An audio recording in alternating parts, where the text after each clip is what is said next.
preek om te vang, die preek ek 2 sondae agter mekaar in Openbaring, net vir die wat laasweek gemis het, en die ook daarom so ietsie uit Openbaring hoor weer verslag. Ons gaan aan met ons reeksie, ons is by Openbaring hoofstuk 14, en ons gaan vandag saam lees vers 6 tot 13. Openbaring 14, vers 6 tot 13. Die van die wat nou al 'n reeks volg, sal nou weet dat Openbaring 12, 13, 14 is 'n eenheid wat saamgaan. Wys vir ons hoe lyk eers begin by die duiwel, en hoe werk die duiwel, en hoe gaan hy om met ons mensdom, en hoe trek hy ons in.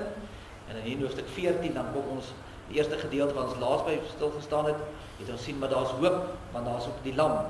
Daar's die dier, verwysing na die duiwel, die Satan, maar daar's ook die lam. Maar dan kom die lam en hy gee ook oordeel. Ons gaan vanoggend hoor hoe klink die oordeel wat aangekondig word. Voordat ons saam gaan luister na die woord van die Here, kom ons buig ons hoofde, dan bid ons saam.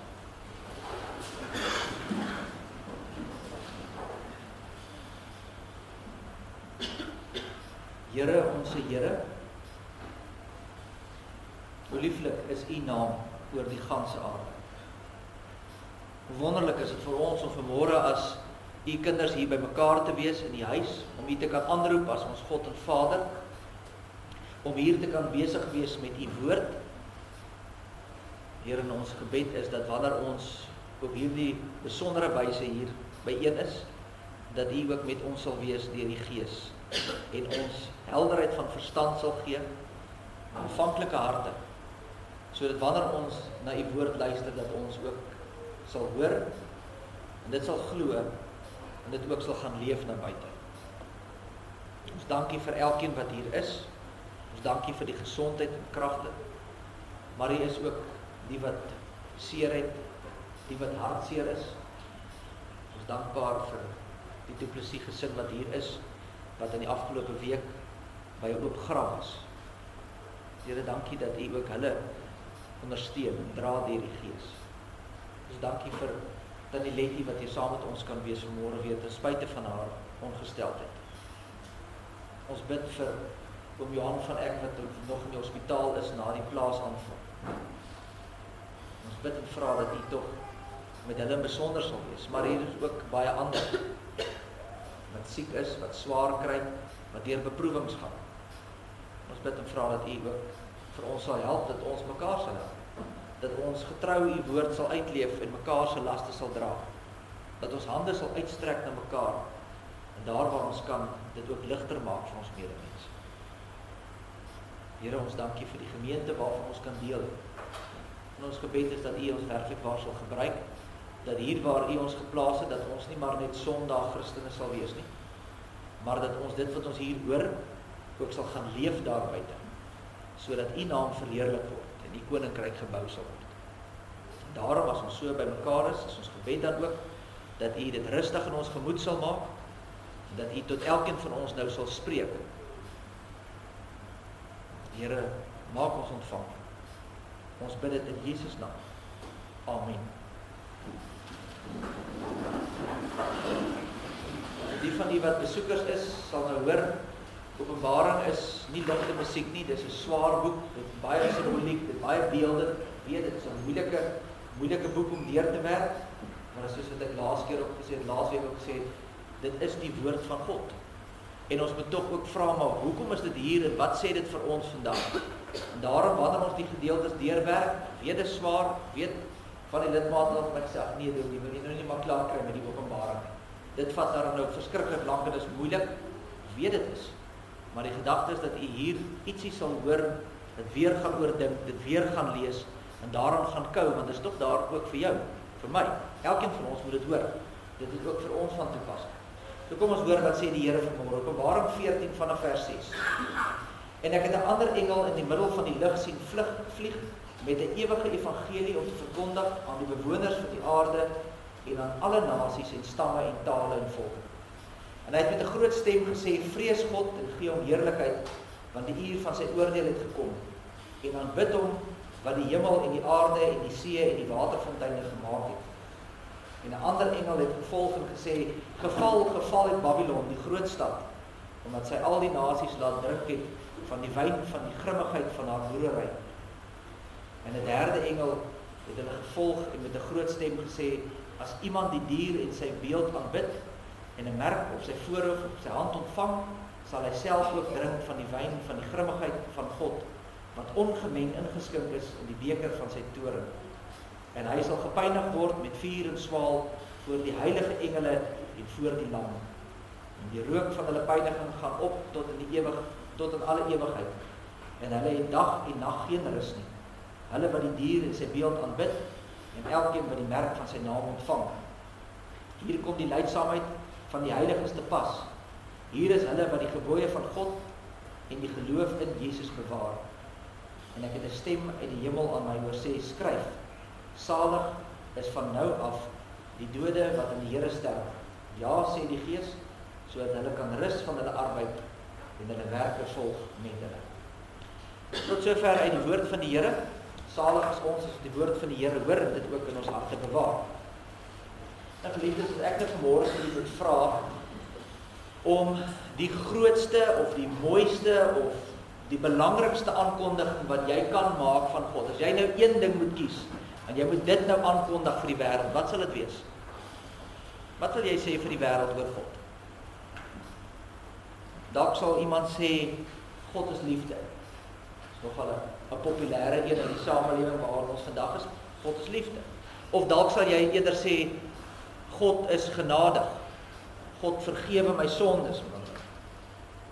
Of dalk sal jy vir iemand sê wat dit op daai oomblik nodig het, God het 'n plan met jou lewe. Dis dalk vir jou die belangrikste wat jy moet sê. So is 'n bietjie daar's natuurlik nou baie opsies. Jy kan nou van self dink, wat sal jy sê? Wat sal die een aankondiging wees wat jy nou sal sê oor die Here? As ons hier nou Openbaring 12, 13 en 14 kyk, dan word hier vir ons 'n toneel geskets en dis nie 'n rustige toneel nie. Dit is 'n visioen van 'n oorlog, 'n kosmiese oorlog. Die hele gedeelte, hoofstuk 12, 13 en 14 gaan oor 'n oorlog tussen die draak, God, die duiwel en die lam, God. So dis heeltyd dis die oorlog tussen die draak en die lam.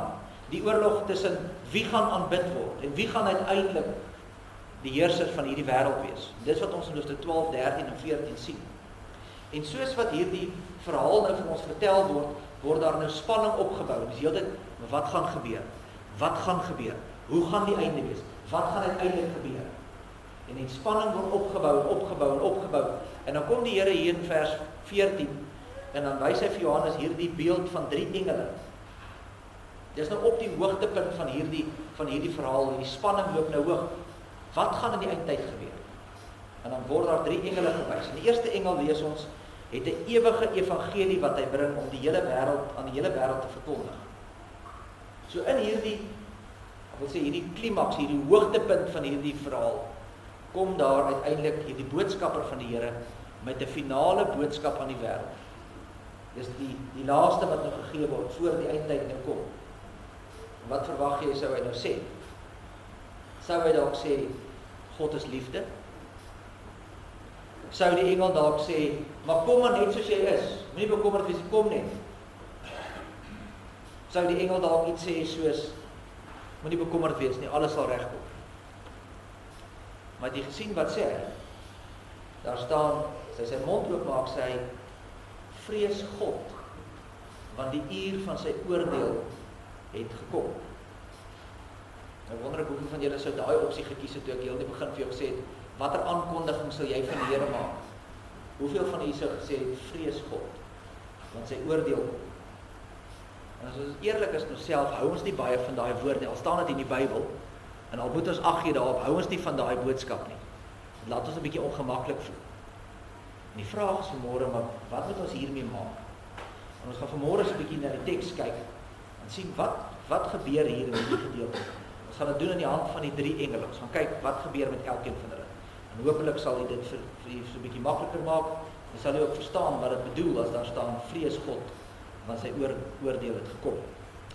Ons begin met die eerste engel. Daarvan lees ons in vers 6 en 7. Ek lees dit weer. En ek het 'n ander engel in die middel van die lug sien vlieg met 'n ewige evangelie om te verkondig aan die bewoners van die aarde en aan al die nasies en stamme en tale en volke.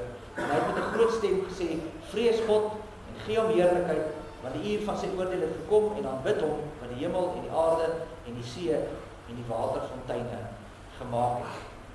Hierdie is nie 'n private boodskap nie. Hierdie is 'n wêreldwye aankondiging wat gemaak word.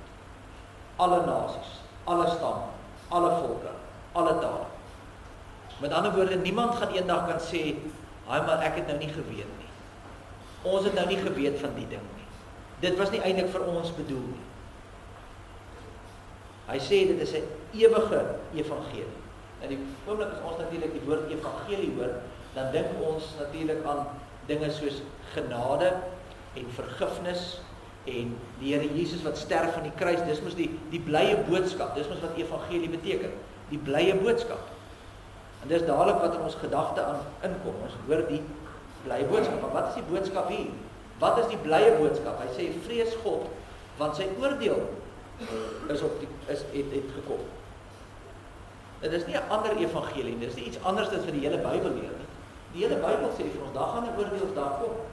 Dis al wat nou gebeur is, nou gaan staan Johannes en hy kyk, soos wat ons altyd na die evangelie kyk en ons sien dis blydskap en dis goeie nuus en die Here het gekom, draai hy net sy posisie so 'n bietjie en hy kyk van die kant af en hy sê, dis dieselfde boodskap, maar onthou daar's 'n ander element ook.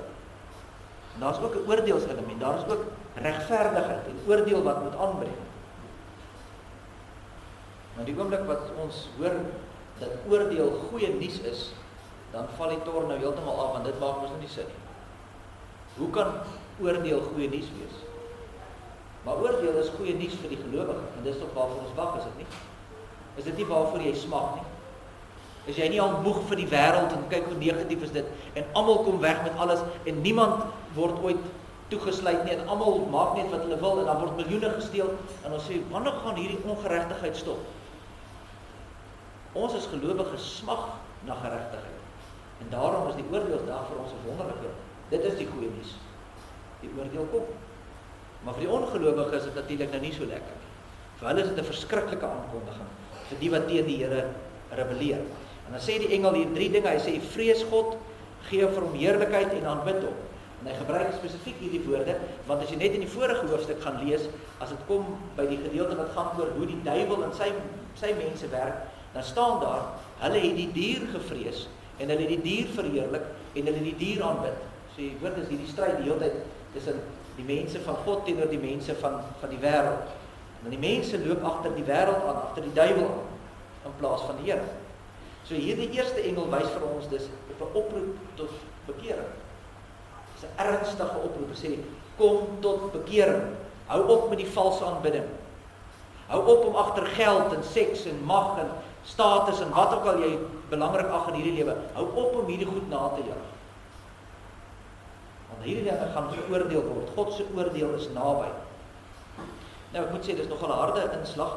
Gewoonlik as jy met mense begin praat en jy begin die evangelie met hulle deel, dan begin jy gewoonlik nie met jy gaan in die hel brand. Kom reg nie.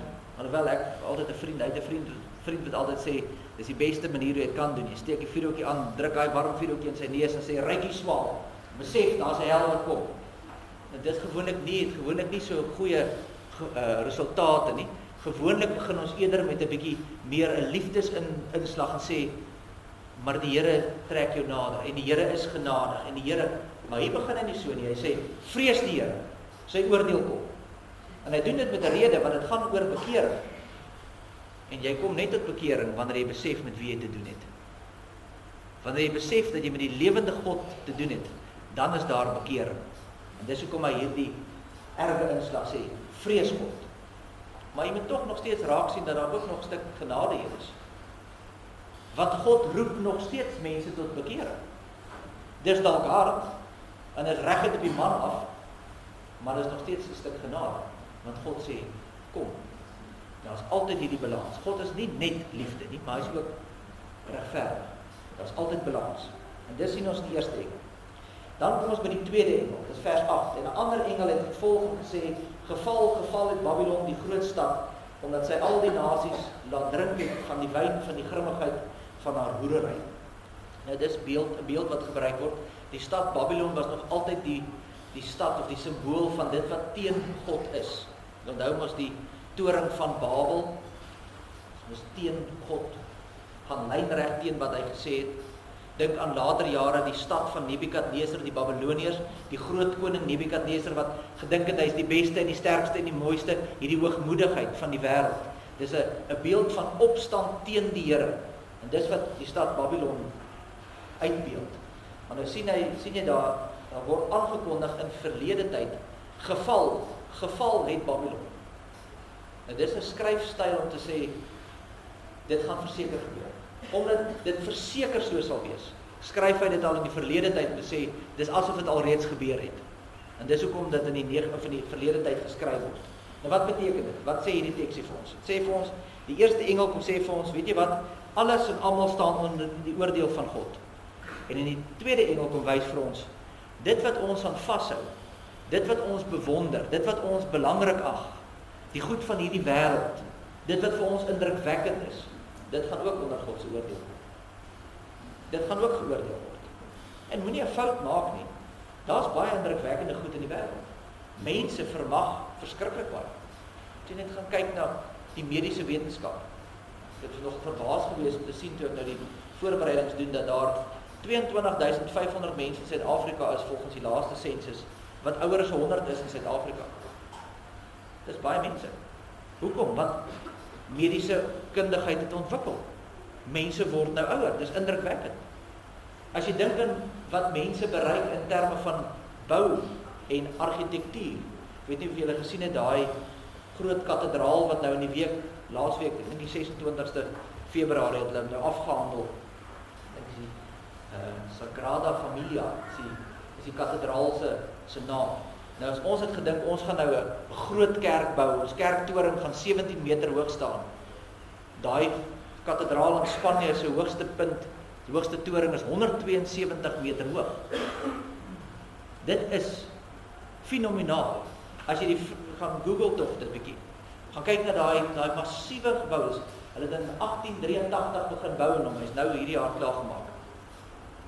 Dis fenomenaal wat mense kan bereik. Die stad is groot. Dink aan lugvaartdiens. Dink aan die Boeing, die Airbus 380. Hulle reken as hulle al die mense gelaai het plus hulle tassies op, dan weeg daai ding 575 ton. En dan trek hy weg. En hy vlieg van kontinent na kontinent na kontinent. Dis groot indrukwekkende werke. Selfs hier in die Bybel staan, Babylon is 'n groot stad. Dit wat die mense vermag is indrukwekkend. Maar die punt wat hier gemaak word is, dis groot, maar dis nie ewig nie. Dis nie vir altyd. Dinge wat mense doen is indrukwekkend. Die stad is groot, maar is deurspek met hoogmoed en selfverheerliking en afgoderry. En daar staan, sy laat die nasies drink van haar wyn. Dit is 'n beeld wat wys op verleiding, soos wat wyn bedwelm, so word mense bedwelm deur al die dinge van die wêreld. Ons staan verstom oor al hierdie goed, ons word bedwelm deur wat die wêreld kan verrig. En God sê, weet jy wat, dit gaan alles val. Dit gaan alles tot niet. Dit gaan verbygaan. Waarom is dit belangrik om te hoor? Omdat dit juist hierdie goed is waaraan ons vashou. Ons kyk in die mense se handewerk en sê, joh, maar dit is dan fantasties. Kyk net wat het ons bereik. Kyk net tot wat is ons in staat. En ons hou vas aan die groot ekonomie, en ons hou vas aan die groot bankbalanse, en ons hou vas aan die tegnologie en al die beskawing wat vooruitgaan. En uiteindelik kom die tweede engel en sê, dit gaan alles onder die oordeel van God kom. Dis nie ewig nie. En dan gaan dit nog verder. Sê, maar wat gaan nou word van hierdie mense wat in Babylon vashou? Want hier is natuurlik nou 'n klomp wat nou vashou aan die Babyloniërs, die wêreldse manier. Dis nou 'n beeld van die wêreld wat agter die wêreld aanloop. Wat gaan van hulle word? Dis die derde engel, vers 9 tot 11. En 'n derde engel het hulle gevolg en met 'n groot stem gesê, as iemand die dier in sy beeld aanbid en 'n merk op sy voorhoof en op sy hand ontvang, sal hy self ook drink van die wyn van die grimmigheid van God, wat ongemeng ingeskink is in die beker van sy toorn. En hy sal gepynig word met vuur en swaal voor die heilige engele en voor die lam. En die rook van hulle pyniging gaan op tot in alle ewigheid. En hulle het dag en nag geen rus nie. Hulle wat die dier in sy beeld aanbid en elkeen wat die merk van sy naam ontvang. Nou net so vinnig, ek het dit nou laasweek verduidelik en ek weet die van die wat nou al hier was, weet nou al dat daar baie openbaring gemaak word van die merk van die dier. Die merk op die voorhoof en die merk op die regterhand. En dat die duiwelse kinders, as ek dit so kan uitdruk, die ongelowige is gemerk. Hulle het die merk op die voorhoof en die merk op die hand. Maar dan sal jy ook sien in hoofstuk 7 en hoofstuk 14 dat ook God se kinders is gemerk. En dit is nie omdat jy 'n rubberstempel op jou voorkop kry nie, dis net 'n simboliese manier om te sê jy gaan hierdie twee groepe kan uitken. Hoe gaan jy hulle uitken? Jy gaan hulle uitken deur die merk op hulle voorkop, die manier hoe hulle dink, maar ook die manier hoe hulle werk. Dis hoe jy gaan sien, want 'n gelowige en ongelowige dink anderste. Want jy as gelowige, jou ingesteldheid is, wat verwag die Here van my? Hoe kan ek my lewe aan hom wy? Die ongelowige maak dit wil. En daarom is hy skelm in sy besigheid, want hoekom nie? Teenoor wie moet ek rekenskap gee? Niemand nie. Daar is nie 'n rede. Hoekom kan ek jou nie bedrieg nie? Jy sien, daar's die oomblik as jy anders dink, gaan jy anders werk. En dis die beeld wat hier gegee word. Dis nie 'n fisiese teken, dis nie 'n microchip wat ingeplant word nie. Dis dood eenvoudig.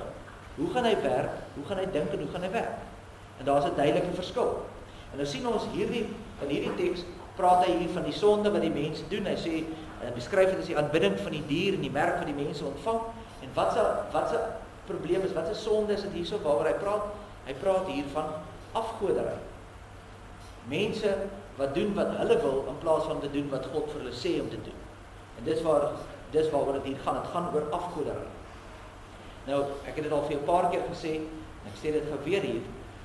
Die eerste gebod sê, jy mag geen ander gode voor my aangesig hê nie. En as ons dit gewoonlik hoor, as ons die wet lees, dan tik ons dit af en sê, ja nee, dis die maklikste een. Ons doen dit nou glad nie, ek aanbid nie 'n ander God nie. Maar jy moet onthou, dat elke keer, wanneer jy 'n sonde doen, dan oortree jy die eerste gebod.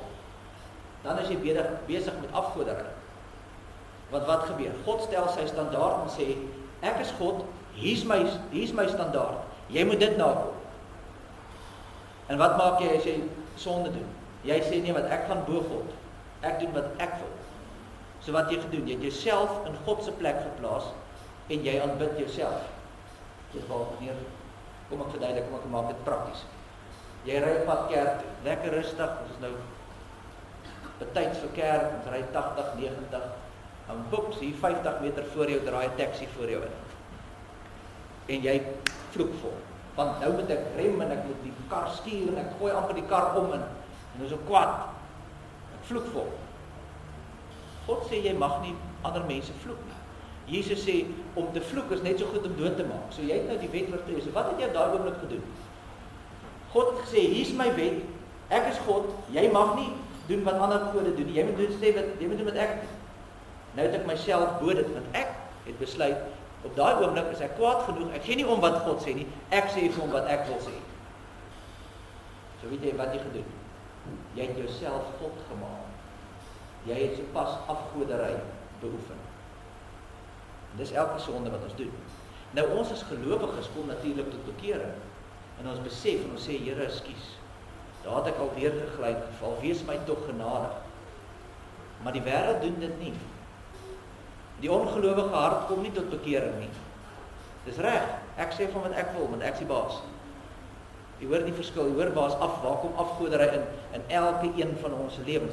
En nou sê Johannes, hy gebruik 'n beeld om te sê, wat gebeur met die mense wat afgodediens doen? Wat beelde dien? Die wat nie bereid is om die knie voor God te buig nie. Hy sê, hulle drink van die wyn van God se grimmigheid. Hulle word geoordeel, hierdie wyn wat onvermeng is. Nou, daai woordjie onvermeng verwys na gebruik in hulle tyd. Wat gebeur het, is hulle het hulle wyn baie keer verdun met water. Dan is 'n bietjie minder skop gehad. Hy's vermeng gewees, so hy's 'n bietjie ligter. Nou sê hy, as die toorn van God kom, word hy nie vermeng nie. As die oordeel van God kom, dan is dit die volle oordeel. Dit gaan nie afgewater word nie. God se oordeel is nou finaal. Dis die finale oordeel. Daar's vuur en swaal, sê vers 11. Dis die rook van pyniging wat opgaan tot in ewigheid. Daar's nie rus nie, dag en nag hou dit net aan. Daar kom nie 'n einde daarin, dis met ander woorde ewig. En dis nou alles beelde wat hy gebruik. Onthou, dis simboliek wat gebruik word. Hy gebruik woorde soos wyn en vuur en swaal rook en al die goed. Waarna wys dit? Dit wys na die hel. Hy sê daar is 'n hel. Vir die wat nie die knie voor God buig nie, moet weet, daar wag die ewige hel vir jou. En let baie mooi op, daar is nie nog 'n engel. Dis net 3 engele, dis die laaste een. Daar is die een wat uitspring die laaste keer en sê, toe maar, dit was net 'n grappie, daar is nog genade tyd vir jou nie. Dis klaar. As hierdie is die laaste, as dit verby is, dit verby, dan kom God se volkome ewige oordeel. En nou verstaan ons hoekom die oproep so ernstig is. Dis hoekom die eerste engel begin met, vrees God, want sy oordeel kom, want die tyd is min. Nou, dalk net hier so aan die kant noot, baie mense vandag ontken natuurlik die hel. As baie mense wat vandag vir sê, ag nee man, dis maar 'n ou vrou storie. Daar's nie meer 'n hel nie en daar's ook nie meer 'n duiwel nie. En skrikwekkend genoeg, jy moet nie dink dit is iets wat daar in die sekulêre wêreld gebeur nie. Dit is in ons eie gereformeerde kerke hier, in ons eie Afrikaanse gereformeerde kerk in Suid-Afrika. En die 3 Susterskerke is dit iets wat baie populêr is onder van die predikers, onder sekere dominees en denominasies. Nee man, daar is nie meer so iets. Dis sommer net 'n bangmaak storie. Mense skop daarteen, hulle hou nie van die gedagte nie. Hulle wil nie hoor dat daar 'n hel en oordeel is. Hoekom nie? Nou daar's baie redes, maar ek gee net een rede net om vir so 'n bietjie die gedagtegang te probeer verduidelik. Baie mense sê nee, daar kan nie 'n hel wees nie, want dan is God te wreed. Dit wys op dan hulle voel God, dit laat God wreed lyk. As God iemand hel toe stuur vir ewig, dan is hy mos nou wreed, is dit nie? En daarom hou hulle nie van daai gedagte. Hulle sê nee, dit voel nie vir ons reg.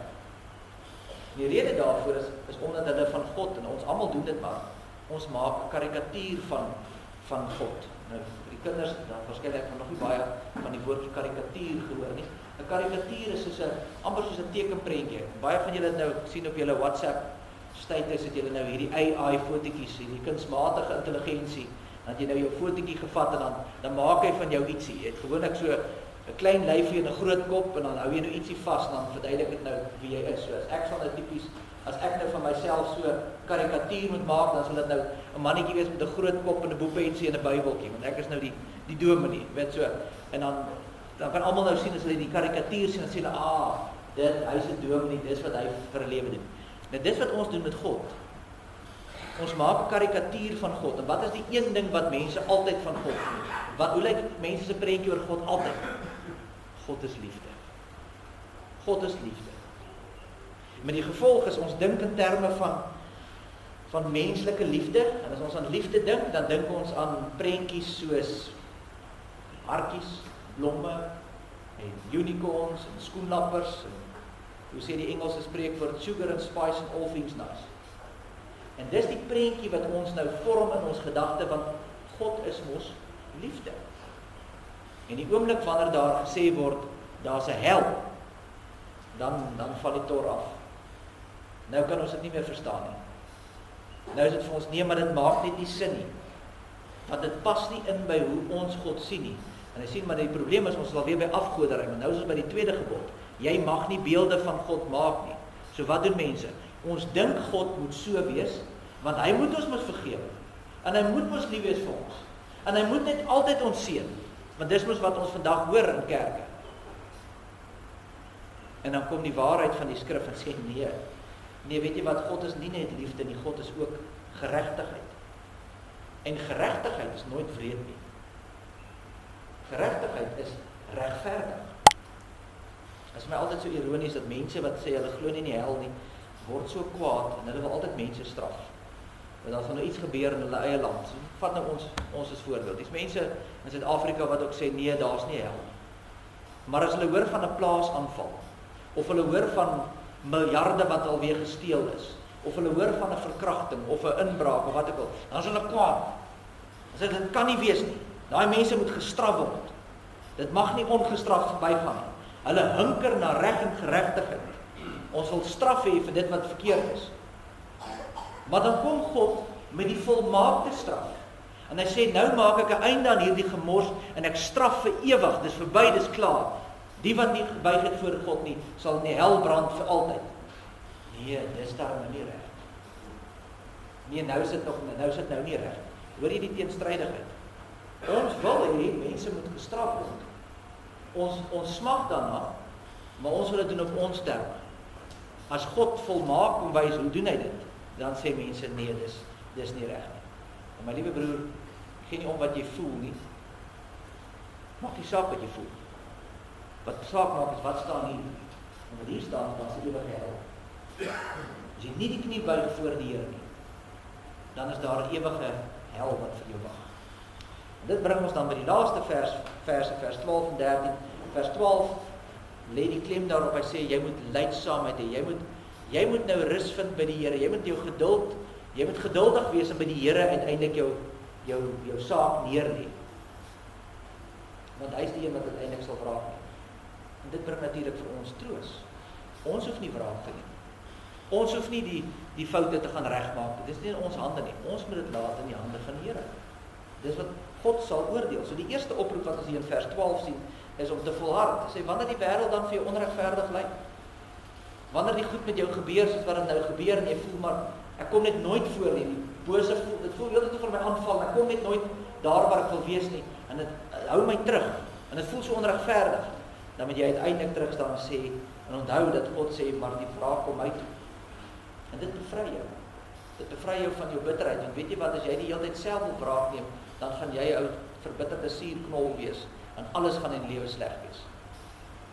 Jy gaan op 'n punt moet kom waar jy sê, ek kan nie. Dit is nie in my hande nie. Ek moet dit in die hand, by die voete van die Here lê. Hy sal wraak neem. Dis die een ding. En die tweede ding wat hy sê, daar in vers 13 sê, salig is die dooies, wat van nou af in die Here sterf, en hulle kan hulle rus van hulle arbeid, en hulle werke kan hulle volg. Nou wat beteken dit? Dit beteken dood eenvoudig, dat dit wat ons hier en nou doen, is nie die grootste werk nie. Dis wonderlik, maar ons hoef nie op ons prestasies te roem nie, ons moet nie. Maar weet jy wat, dit wat hier gebeur, is niks in vergelyking met wat ons eendag in die hemel sal hê. Ons kan uitsien na soveel meer. Ons moet onthou, dat ons word gered van God se oordeel. Maar ons word nie gered van hierdie wêreldse hand hier en nou. Dis baie duidelik. 2 Timoteus 3 sê vir ons, almal wat godvrugtig wil lewe, sal vervolg word. Moenie dink dat jy nou alreeds hemel op aarde gaan hê nie. Moenie dink alles gaan net nou regloop en jy gaan net altyd ryk wees en jy gaan net altyd gesond wees en jy gaan net altyd seëning hê nie. Dit is nog nooit so nie. Jesus is dan nie dit. Jesus was nie ryk nie en hy was geslaan en gemartel tot die dood toe. Ons is sy volgelinge. Wat laat jou dink dat jy nou weer skielik nou, wat maak jy nou so spesiaal dat jy nou altyd moet ryk wees en altyd geseënd wees en altyd, dis twak. Dis dwaallering wat in die kerk ingekom het. Daar's nie so iets nie. God sê jy's gered van die oordeel. Maar hy het niks gesê van hy vat al die seer van hierdie wêreld weg nie. Jy gaan deur dit gaan, maar hy is by jou. En wat moet ons intussen doen? Wat is ons opdrag? So dan hoor, dis wat nou gaan gebeur. Wat moet ons nou doen? Ons moet doen wat die Here vir ons sê ons moet doen. Wat doen hy? Hy verkondig die evangelie. Want hier steur hy, hier's op die einde, nou dis 'n beeld wat gegee word van hier kom die einde nou nader. En hier op die einde, wat doen hy? Vir 'n laaste keer stuur hy nog die engel uit en sê, hier's die evangelie, hier's die blye nuus. En dis wat ons moet doen. Ons moet bly verkondig.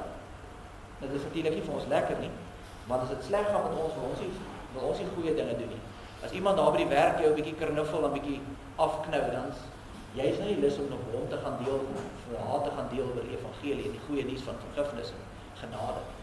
As iemand iets aan jou kind doen, vir jou te nakom, dan wil jy nie sê, hoorie, hoe kan ek jou help? Hoe kan ons dit beter maak? Wat doen ons? Wat is ons reaksie? As iemand iets teen ons negatief doen? Nou, wag maar. Wag maar, kyk wat met jou gebeur. Ons wil hê hulle moet gestraf word. Ons wil hê die blinde sambok moet klap. Jy moet teruggekry word. Dis wat ons wil hê. Die teks sê nie intensifiseer jou wraak nie, hy sê intensifiseer jou verkondiging. Dis wat jy moet. Nou moet jy juis verkondig. Hoekom? Want die einde is naby. Jy moet verkondig. Jy moet siele red. Maar jy sien, ons wil nie. Ons is soos Noah, soos Jona. Julle weet die verhaal van Jona en die vis. Julle weet hoekom wou hy die Ninive toe gaan. Hy was bang hulle kom te bekeer. Ninive was hulle vyand geweest. Dit was 'n vieslike, wrede volk wat die vrouens verkrag het, die kinders doodgemaak het, die mense verskriklike leed aangebring het. Toe sê die Here vir hom, gaan na Ninive toe en sê vir hulle moet tot bekering kom. Toe sê Jona not te teke. Ek klim eerder op 'n skip en ek vaar aan die kant toe. Ek wil nie hê hulle moet tot bekering kom nie, want ek wil hê hulle moet gestraf word. Dis hoekom hy weggegaan het. En as ons baie eerlik is met onsself, ons sny ons eie hart oop en ons kyk daar binne, dan is dit presies wat in ons eie hart ook leef, is dit nie? Jy wil hê jou vyande moet gestraf word. Jy wil hê jou vyand moet hel toe gaan. Dis wat ons diep binnekant ons wil hê. En die enigste manier hoe jy daai sonde gaan oorkom, want dit is 'n verskriklike sonde waarmee jy rondloop. Die enigste manier hoe jy dit gaan oorkom is wanneer jy vir 'n slag bietjie weer na jou eie hart kyk. En na jou eie sondes. Kyk bietjie wat staan in jou boekie geskrywe. Hoeveel aanklagtes is dan nie teen jou naam nie? En die enigste rede hoekom jy hier vanmôre is met God in jou genade bewys het. As jy jouself regtig in die lig van die skrif gaan soek, gaan spieël, dan raak daai hoogmoedigheid en ek is beter as ander mense baie vinnig weg.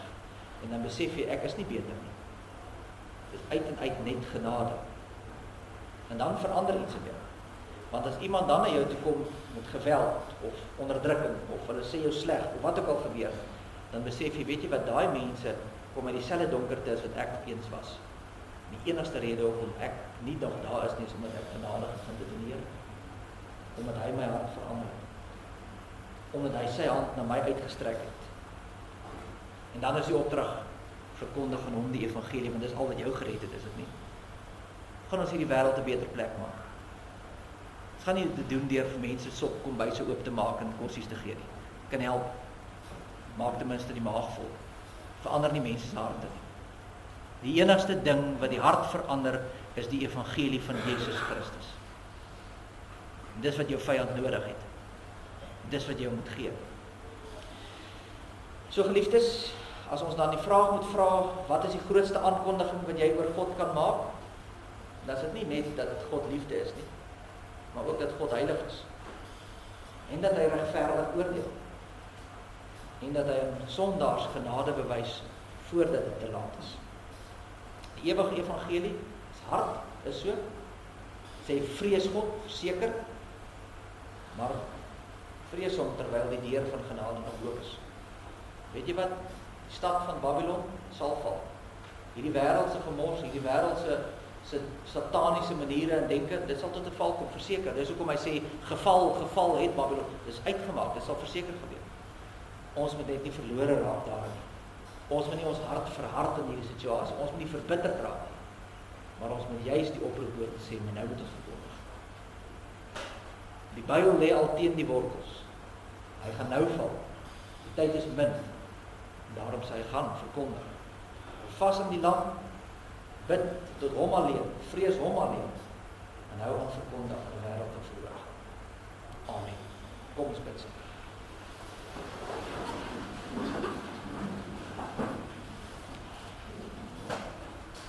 Almagtige God en Hemelvader,